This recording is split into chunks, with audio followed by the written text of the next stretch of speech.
बेटा और स्टूडेंट्स भी ऐड हो जाए फिर क्लास स्टार्ट कर दे। ओके, बस 2 मिनट वेट कर लेते फिर स्टार्ट करेंगे।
तो ठीक है फिर स्टार्ट करते हैं।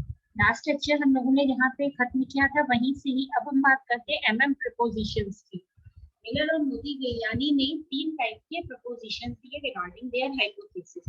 तो सबसे जो पहला प्रपोजिशन था वो ये कहता था कि जो फर्म की टोटल मार्केट वैल्यू है, ठीक है, और जो भी उसका कॉस्ट ऑफ कैपिटल है, ठीक है, वो इंडिपेंडेंट है उसके फर्म के ही कैपिटल स्ट्रक्चर से। मींस जो भी फर्म की टोटल मार्केट वैल्यू, जो भी कॉस्ट ऑफ कैपिटल है, वो बढ़े या इवन डिक्रीज हो, कुछ भी हो उसमें, इंक्रीमेंट डिक्रीमेंट कुछ भी हो, उसका किसी भी टाइप का कोई इफेक्ट कैपिटल स्ट्रक्चर पर नहीं पड़ता है। एक उसमें ये भी फैक्टर है कि जो भी सिक्योरिटीज के साथ जहाँ भी इन्वेस्टमेंट है फर्म का, उससे रिलेटेड जो भी रिस्क भी जनरेट हो रहा है उसका भी फर्म की सिर्फ अर्निंग पर इफेक्ट आएगा, उससे फर्म के कैपिटल स्ट्रक्चर पर कोई भी इफेक्ट नहीं आएगा। ठीक है, लिखा भी है the total market value of a firm is given by capitalising the expected stream of operating earnings at a discount rate appropriate for its risk class. Means जहां भी फर्म का इन्वेस्टमेंट है वहां से जो भी उन सिक्योरिटीज पर, जो भी उनके प्रॉफिट पर या अर्निंग पर, जो भी रेवेन्यू पर जो भी इफेक्ट आ रहा है, जो भी रिस्क का बेसिकली इन्वॉल्वमेंट है या जो भी रिस्क की वजह से इफेक्ट आ रहा है, वो सिर्फ और सिर्फ अर्निंग्स पर आएगा, ऑपरेटिंग अर्निंग्स पर। ऑपरेटिंग अर्निंग इसलिए कहते हैं जिन पर अभी हमें कुछ ऑपरेशंस मींस टैक्स मान लो अभी नहीं गए हो या शेयर होल्डर डिविडेंड नहीं किया हो, तो वो सारी चीजें जब हट जाती है तब वो हमारी सिर्फ अर्निंग रहती है। जब तक हमें वो सब अभी पे करना बाकी है तब तक वो हमारी ऑपरेटिंग अर्निंग्स कहलाती है। ठीक है, तो सिर्फ हमारा जो इफेक्ट आएगा वो ऑपरेटिंग अर्निंग पर आएगा। ठीक, और कैपिटल स्ट्रक्चर इससे बिल्कुल नेग्लिजिबल रहेगा। ठीक, नेक्स्ट प्रपोजिशन था हमारा the second preposition of MM theory asserts that the rate of return required by shareholders increases linearly as the debt equity ratio is increased. Means MM hypothesis के according second preposition ये था कि जैसे जैसे rate of return बढ़ेगा, ठीक है, linear वे में मींस एक स्ट्रेट लाइन वे में, ठीक है, जैसे जैसे टाइम आगे बढ़ रहा है वैसे वैसे रेट ऑफ रिटर्न भी बढ़ रहा है, तो उसी के अकॉर्डिंग जिस रेशियो में रेट ऑफ रिटर्न में इंक्रीमेंट होगा बाय शेयर होल्डर, उसी ही रेशियो में डेट इक्विटी का जो रेशियो होगा उसमें भी इंक्रीमेंट होगा। मींस अगर वो बढ़ रहा है तो डेट भी बढ़ेगा या इक्विटी भी बढ़ेगी, अगर वो घट रहा है तो उसी हिसाब से डेट भी घटेगा या इक्विटी भी डिक्रीज होगी।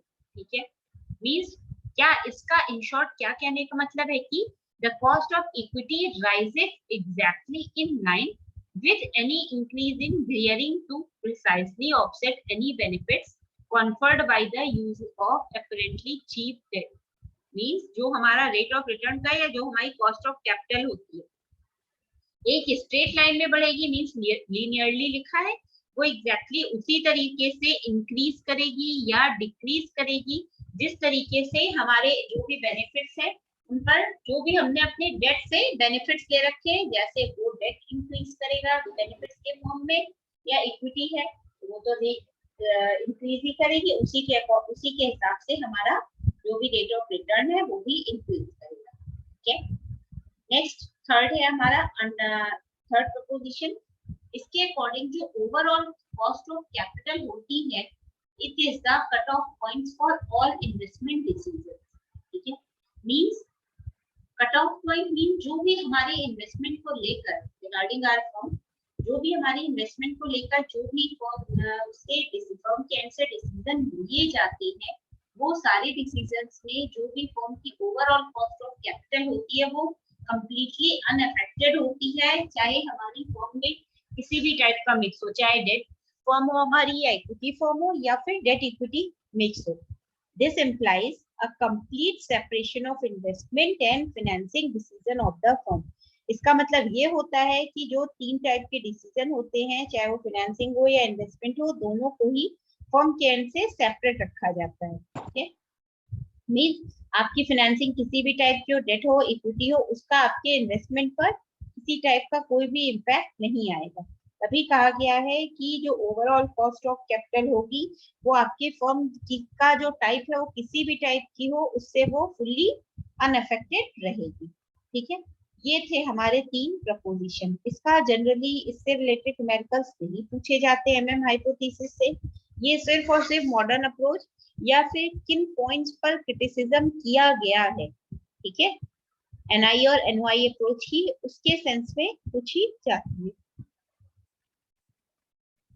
आगे है, अब हम बात करते हैं. हम तो अब तक ये मानकर चल रहे थे कि एमएम हाइपोथेसिस के अकॉर्डिंग किसी भी टाइप का कोई भी टैक्स हमारे जो भी इन्वेस्टमेंट होते हैं उस पर एप्लीकेबल नहीं होता है. मींस इस थ्योरी के अकॉर्डिंग या इस हाइपोथेसिस में टैक्स का एक रिलीफ मिला होता है. किसको? इन्वेस्टर को. तो ये क्या कह रहा है कि एमएम मिलर और मोदी गिलियानी ने अपनी थ्योरी में थोड़े से मॉडिफिकेशन किए. किसी भी गियर्ड कंपनी मींस जहां पे प्रॉफिट हो रहा हो उसको टैक्स से रिलीफ अवेलेबल कराया. मींस उस कंपनी को, गियर्ड कंपनी को कोई भी टैक्स नहीं देना है. जब ऑल्दो डेट स्ट्रक्चर एग्जिस्ट कर रहा हो, किसमें? उसके कैपिटल स्ट्रक्चर मींस उस फर्म के कैपिटल स्ट्रक्चर में डेट भी एग्जिस्ट कर रहा होगा, तब भी गियर्ड कंपनी को किसी भी टाइप का टैक्स नहीं पे करना पड़ेगा. ठीक है. और क्या कह रहा है कि जो भी टैक्स बेनिफिट्स होते हैं वो क्या करते हैं, जो कि रुको एक सेकेंड, इसी से ही समझाते हैं. The tax burden on the company will lesson, LESSEN माने होता है कम करना, will lessen to the extent of relief available on interest payable on the debt, which makes the cost of debt cheaper, which reduces the weighted average capital of the firm to the lower where capital structure of the company has debt component. इसके according कि अगर किसी firm में date component है, that means वो firm date firm है, तो उस केस में कॉस्ट ऑफ जो डेट होगी वो कम होगी. ठीक है. मींस जो डेट पर आपका रिटर्न आ रहा होगा वो कम होगा. किससे? जो भी आपकी फर्म की weighted average cost of capital होगी. ठीक है. या फिर और किस केस में लेकिन ये होगा? जबकि आपकी फर्म का जो भी आपकी फर्म का स्ट्रक्चर है वो डेट स्ट्रक्चर है. अब हम क्या करते हैं, फिर से दो डायमेंशंस लेते हैं, उनको लेकर फर्म का ही क्या करते हैं एमएम इसी जहाँ पे कॉर्पोरेट टैक्स की बात करके एमएम हाइपोथेसिस का एक कैपिटल स्ट्रक्चर को लेके कर्व प्लॉट हुआ है. वो कैसे है? हमने क्या किया, लेवल ऑफ गियरिंग मींस किस लेवल की है फर्म, ठीक है, हाईली गियर्ड है कि मॉडरेटली है कि लो गियर्ड है। Geared in the sense equity से है, याद रखना है, बात भूलना नहीं। लेवल ऑफ गियरिंग और कॉस्ट ऑफ कैपिटल के बीच हमने अगर एक कर्व बनाने की कोशिश की तो हमने पाया कि कॉस्ट ऑफ डेट तो हमारी एक स्ट्रेट लाइन में रन कर रही है, उस पर कोई इफेक्ट नहीं आया है, ठीक है। बट जो हमारी weighted average cost of capital है या फिर जो कॉस्ट ऑफ इक्विटी है, कॉस्ट ऑफ इक्विटी एक टाइम के बाद कॉस्ट ऑफ कैपिटल के ही अकॉर्डिंग राइज करने लग गई, ठीक है, बाय हाई पॉइंट्स, ठीक। और जो weighted average cost of capital है वो थोड़ी कुछ कुछ दूरी पर आने पर डिक्लाइन मोड में आती है और एक टाइम के बाद वो मर्ज हो जाएगी किसमें, लेवल ऑफ गियरिंग में। ये देखो एक चीज हम फिर से बता दें कि ओवरऑल जो मेन हाइपोथेसिस का मेन कंटेंट है, तुम कहीं से भी पढ़ोगे तुम्हें कर्व वगैरह में जो डिनोशंस है उन्हीं में डिफरेंट मिलेगा, ठीक है। बट जो एक जो मेन कॉन्सेप्ट है वो वही रहेगा, सिर्फ वर्डिंग और डिनोशंस में थोड़े बहुत चेंज आपको मिलेंगे, ठीक है। तो जो अब हमने क्या किया था, लेवल ऑफ गियर्ड फॉर्म और कॉस्ट ऑफ कैपिटल के बीच क्या किया था, ग्राफ प्लॉट करने की कोशिश की थी, ठीक है। अब हम इसी ही की हेल्प से, जो ये हमारी गियर्ड फॉर्म है, इसकी हम weighted average cost of capital निकालेंगे। उसका फॉर्मूला क्या होगा, हम गियर्ड फॉर्म की कॉस्ट ऑफ कैपिटल कॉस्ट निकाल रहे हैं, दैट मीन्स ये क्या हो गई, के जी, जी से गियर्ड, के से कॉस्ट, ठीक। फॉर्मूला हमारा होता है kg is equal to cost of equity into percentage of equity plus 1 minus t within bracket cost of debt into percentage of debt। क्या कह रहा है, cost of geared, cost of debt निकालनी है गियर्ड कंपनी की, तो कैसे निकलेगी, फॉर्मूला हमें दे रखा है, जो भी कॉस्ट ऑफ इक्विटी दे रखी है उसको मल्टीप्लाई करेंगे। अब मल्टीप्लाई करने के लिए हमें ये ध्यान देना होगा कि इक्विटी को सिर्फ उतनी ही इक्विटी से मल्टीप्लाई करेंगे जितने परसेंट की इक्विटी का रेशियो उस फर्म में है, ठीक है। उसके बाद जो रेस्ट रेशियो होगा वो फर्म के है। अब हम ये हुआ, एक बार में हमने इक्विटी को कंसीडर कर लिया, सेकेंड टाइम में हमने डेट को कंसीडर कर लिया, ठीक है। अब आगे अब हम देखें हमें क्या करना है, एक क्वेश्चन हमें दे रखा है, उसकी हेल्प से भी एक बार देख लें कि कैसे होता है। क्या दे रखा है, कोई कंपनी है MNR लिमिटेड, ठीक है।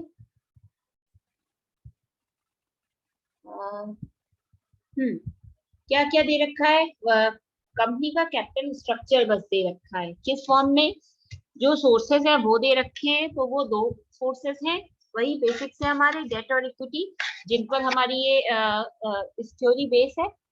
और डेट और इक्विटी जो अलग अलग सोर्सेज है उनमें कितना अमाउंट है वो दे रखा है, लाइक सेट के जो डेट है वो हमारा 16% है, जिसपे हमारी कॉस्टिंग आई है 60 लाख रुपीज की, ठीक।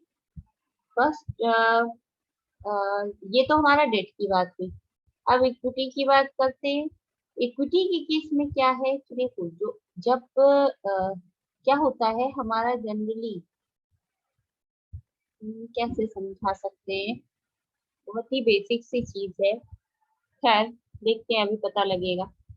हमें इक्विटी दे रखा है, डेट दे रखा है, ठीक है। अब हम क्या करें कि हमें क्या क्या अमाउंट दे रखे हैं उसको देखें। Suppose we have a rate capital of debt cap equity capital is 30 lakhs, debt capital is, ठीक। अब इसी के साथ साथ हमें कॉर्पोरेट टैक्स रेट भी रखा है 1.50%, डेट हमारा 16% तो दे रखा है, और जो कॉर्पोरेट टैक्स है 14%, और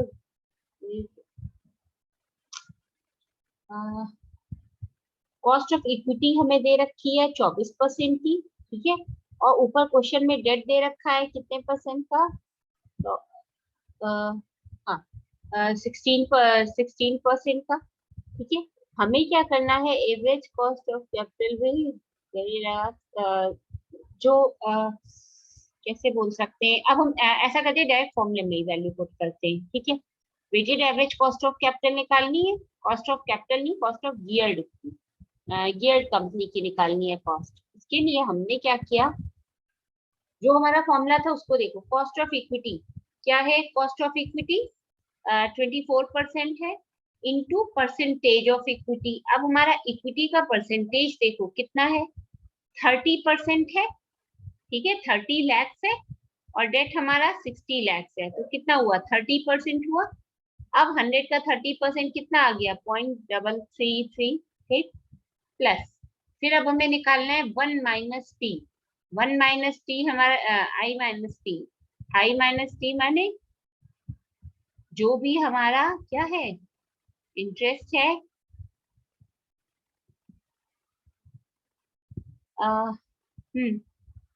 तो अब हमें क्या करना है, सॉरी आई नहीं था, ये 1 था, 1 माइनस टी, टी हमारा क्या दे रखा है, tax rate. 1 minus T means 1 minus 40% या 0.4, जब हम परसेंट को 100 से डिवाइड करके उसे कन्वर्ट कर लेंगे। फिर multiplied by cost of debt into cost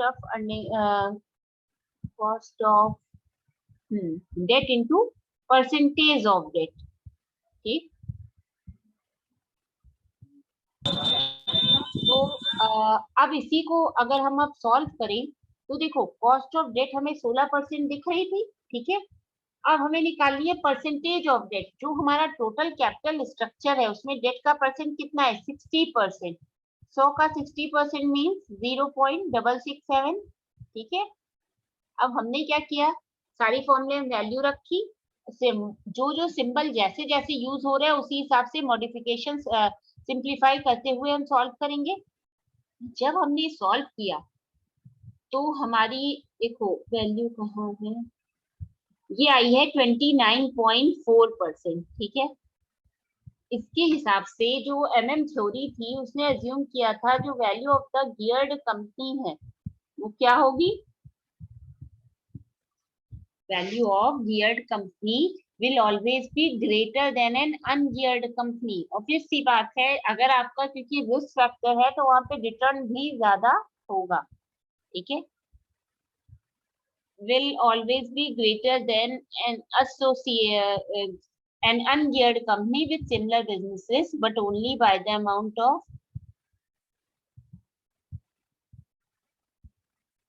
ठीक। अच्छा, अब हमने इसका मतलब ये होता है कि जो गियर्ड कंपनी की वैल्यू होगी वो हमेशा ज्यादा होगी अनगियर्ड से। क्यों ज्यादा होगी, क्योंकि गियर्ड फर्म में हमारे इक्विटी भी शामिल होते हैं और अनगियर्ड में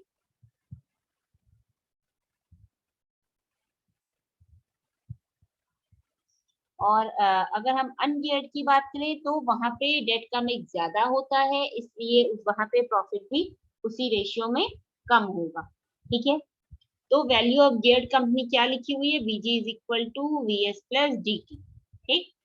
अब हम बात करते हैं क्रिटिसिज्म की। जो भी एक्सप्लेनेशन होता है मे बी वो किसी ना किसी पॉइंट पर अगर ब्रेक हो जाता है तो उसके आगे एक नई थ्योरी या एक नई हाइपोथेसिस को क्या होता है, क्रिएट किया जाता है। उससे क्या होगा, जो भी जिन पॉइंट्स पर क्रिटिसिज्म मिल रहा है हमारी थ्योरी को, उन पॉइंट्स को हम क्या करें, क्लियर करें, ठीक है। या जो भी प्रॉब्लम्स है उनको रिमूव करने की कोशिश करें। अब देखो, अब हमें क्या करना है, अब इस पर ध्यान दो, किन किन पॉइंट्स पर क्रिटिसिज्म मिला। सबसे पहला, rate of interest are not the same for the individuals और द फर्म्स। ऑब्वियस सी बात है, चाहे वो इंडिविजुअल हो या फर्म हो, अगर दोनों के लिए फ्रेम ऑफ स्ट्रक्चर जो भी डेट का स्ट्रक्चर या इक्विटी का है अगर वो सेम रहेगा तो उस केस में कहीं ना कहीं फर्म को लॉस हो सकता है। कैसे लॉस होगा, अब ये देखो, बैंक इंटरेस्ट अगर एक इंडिविजुअल लोन ले रहा है या एक फर्म लोन ले रही है, ठीक है, तो ये उस फैक्टर से इफेक्ट होके क्या होगा, वैल्यू में कमी नहीं आएगी, ठीक है। तो बेसिकली पहला क्या था हमारा कि रेट ऑफ इंटरेस्ट किसी भी हाल में सेम नहीं होनी चाहिए।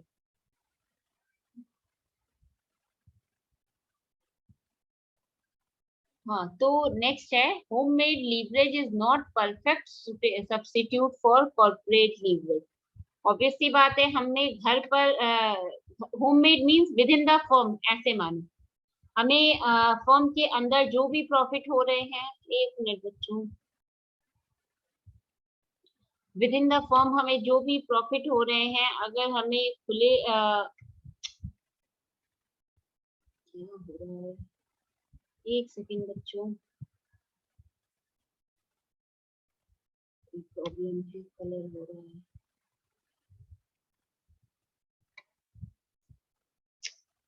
एक सेकेंड रुकना, फिर से स्क्रीन शेयर करते हैं मे बी। हाँ, homemade leverage is not perfect substitute for corporate leverage. Obviously बात है, जो कॉर्पोरेट लीवरेज होगा वो नेचुरली क्रिएटेड लीवरेज होगा, नेचुरली क्रिएटेड प्रॉफिट होगा, उसके लिए किसी भी टाइप की कोई भी आर्टिफिशियल सिचुएशंस को क्रिएट करने की जरूरत नहीं पड़ेगी। ठीक है, एक इस पॉइंट पर तो बेसिकली हमारे 2 पॉइंट थे, जहाँ पे वो दो इन्हीं 2 पॉइंट्स पे जो हमारी एमएम हाइपोथेसिस है इसको क्रिटिसाइज किया गया। एक तो homemade leverage and next one is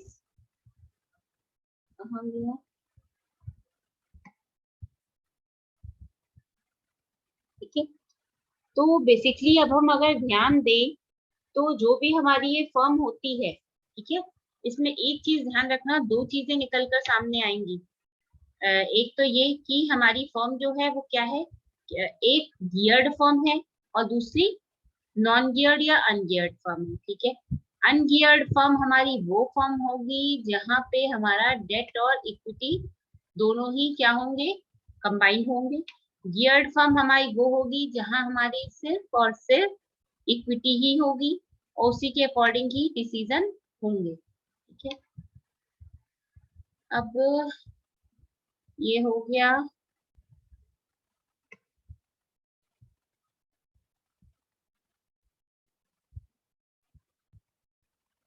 अच्छा, तो